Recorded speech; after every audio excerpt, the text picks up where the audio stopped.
오늘은 변곡점에 대한 얘기를 좀 해볼까 합니다. 자, 변곡점. 말 그대로죠. 곡선이 변화하는 지점. 그죠? 예, 곡선이 변화하는 자리, 곡선이 변화하는 지점. 이걸 알면 이 메스도 자리를 찾는데 얼마나 큰 도움이 되겠어요. 이걸 우리가 유추해 볼 수 있는 방법들이 있습니다. 그걸 오늘 자세히 다뤄드리겠습니다. 자, 이거는 그냥 이제 차트입니다. 뭐 차트 1, 차트 2.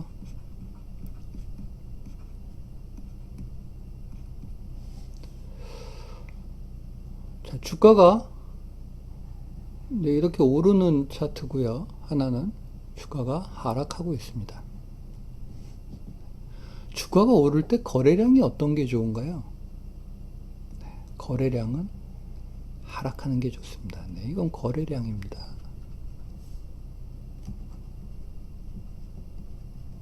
주가가 하락할 때는요, 거래량이 상승할수록 바닥 신호에 가까워지겠죠.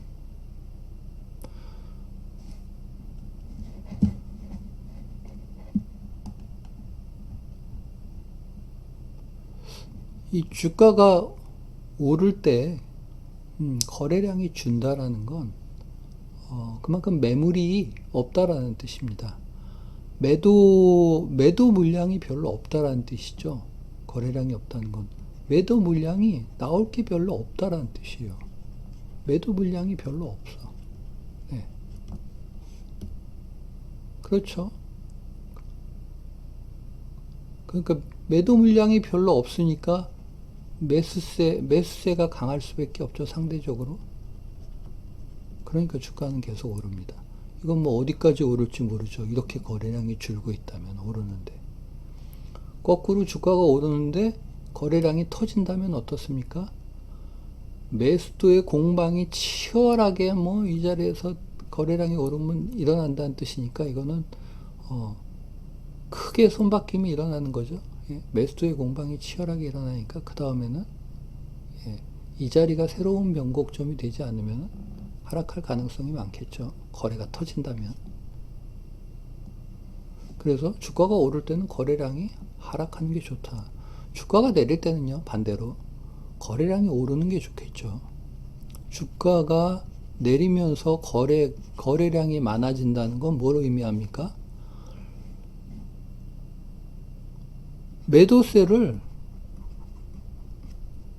매수세가 강하게 받아내고 있는 겁니다. 그죠? 예.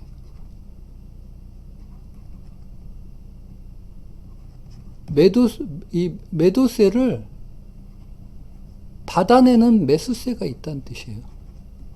받아내는 매수세가 있다. 그러니까 거래가 터지겠죠. 누군가가 받아내고 있으니까. 그래서 주가가 하락하면서 강하게 거래가 터지면 어마어마한 물량의 매도 물량을 누군가가 받아내는 매수세가 있기 때문에 변곡점이 될 가능성이 많다.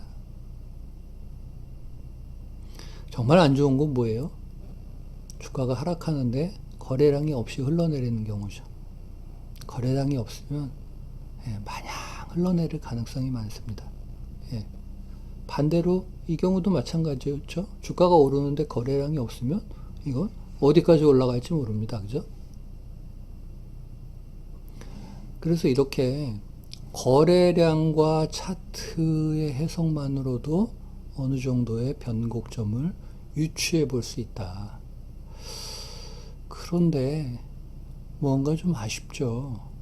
이게 과연 다 들어맞을까? 변수가 많습니다, 들. 그렇죠? 자, 그래서 좀 더 매수도의 자리를 더 파악할 수 있는 방법들을 몇 개 더 찾아보겠습니다.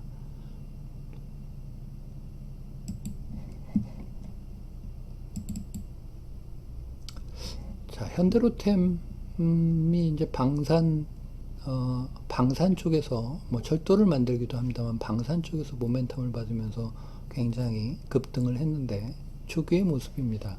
초기의 일봉 모습인데요. 뭐 막, 예, 캔들이 막, 뭐 여러 가지 모양의 캔들이 많습니다.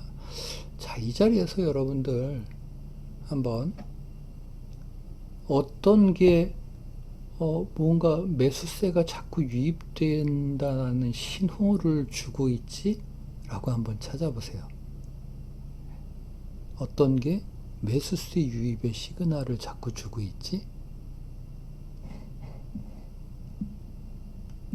찾아보셨습니까? 자, 볼까요? 아, 이런 자리에서 매수세 유입의 시그널이 있었구나. 첫 번째는 RA로 꼬리가 긴 도지 캔들이 만들어지면서 거래량이 터졌네요. 그죠? 예. 그럼 또 특별히 우상향하지 않고 횡보합니다. 그러다가 양봉이 밀집되는 캔들이 나오는데 이런 것들은 이렇습니다. 이렇게 예를 들어서 양봉이 만들어지고 여기서 종가에서 분명히 끝이 나는데 다음날 개파락해서 시작해서 또 양봉으로 끝이 나네요. 다음날 또 개파락해서 시작해서 또 양봉이 만들어집니다. 이런 캔들이 밀집이 되면 이건 상승의 에너지를 응축하고 있다라고 보시면 됩니다. 상승 에너지를 응축하고 있다. 의도적이 누군가가 의도했다면 의도적으로 개파락시켜서 끌어올리고 또 의도적으로 개파락시켜서 끌어올리고 주가의 레벨을 높이지 않으면서 물량을 계속 매집하고 있는 형태인 거죠. 그래서 누군가 특정 세력의 물량을 매집하던 아니던 개파락해서 양봉으로 끝나고 개파락해서 시작한 캔들이 또 올라서 양봉으로 끝나고 또 양봉으로 끝난다는 건 매우 강한 캔들이다. 예. 매우 강한 시세를 보여준다. 아쉬운 건 거래가 수반되진 않았어요. 하지만 캔들만으로는 매우 강하다. 그런 캔들이 여기 또 나오네요. 알아. 자, 그러다가 또 거래가 수반되면서 아래로 꼬리가 긴 캔들이 나옵니다. 변곡점이라는 건 이 도지의 꼬리가 길수록 신뢰도가 높습니다. 꼬리가 길수록 매수도의 공방이 치열했다는 뜻이기 때문에 손바뀜의 가능성이 강하죠. 꼬리가 짧으면서 거래량이 수반되지 않는 캔들을 많이 볼 수 있는데요. 이건 방향성을 유보하고 쉬어가는 캔들입니다. 방향을 정하지 않고 있는 거죠.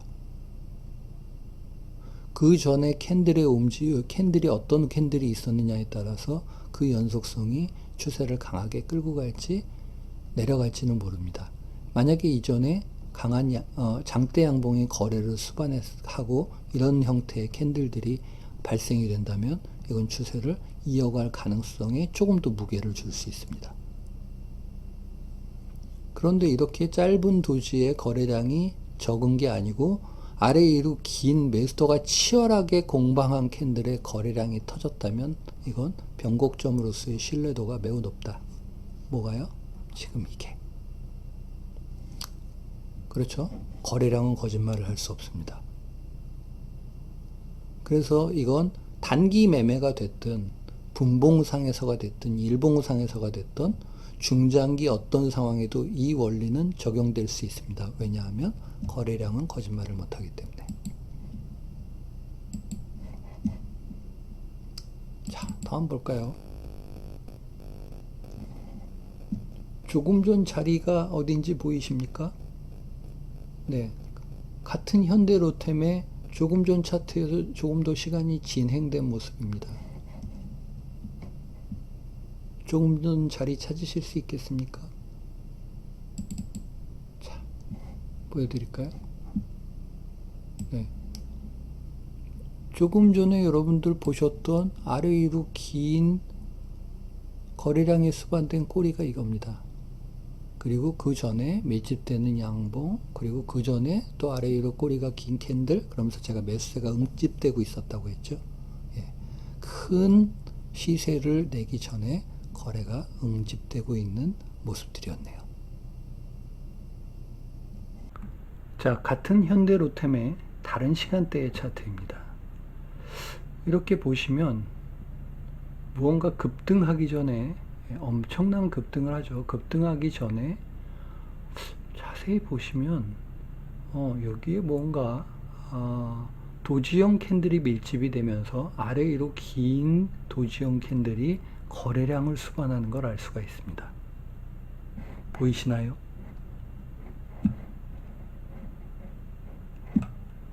네, 보시는 걸 좀 도와드리겠습니다.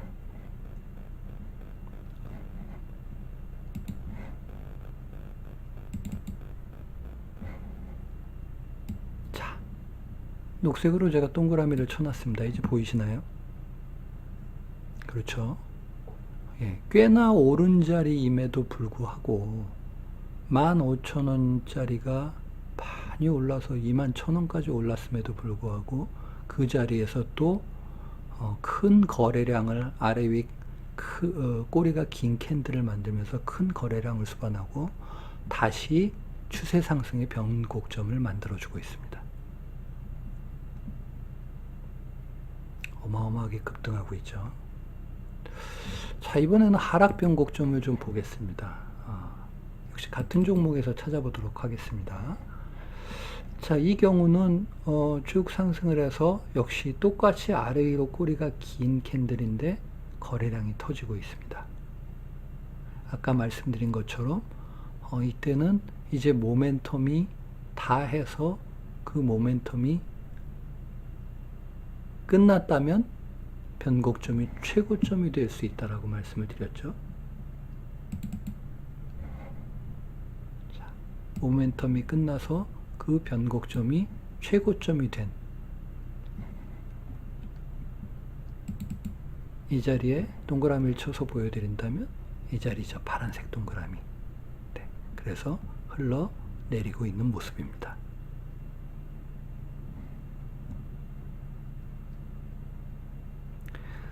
자, 이렇게 여러 가지 형태로 저게 아까 차트가 우상향할 때 거래량 하락장이 지속이 되면 거래가 터지지 않으면서 거래는 감소를 하면서 흘러내리는 모습들을 여러분들 많이 목격하시게 되죠. 꽤 기술적으로 하락장의 시그널을 잡으려면 거래량이 터지는 게 하락장을 마감하는 또 하나의 시그널이 될 수 있겠습니다. 물론 그런 것들이 항상 100% 맞지는 않습니다. 그렇지 않은 시장에 대해서도 유연하게 대응할 수 있어야 하겠고요. 하지만 일반적으로 거래량이 갖는 속성이라는 관점에서 볼 때 이런 형태로 변곡점을 유추해 볼 수 있다라는 말씀을 드리고 오늘 교육을 마치겠습니다.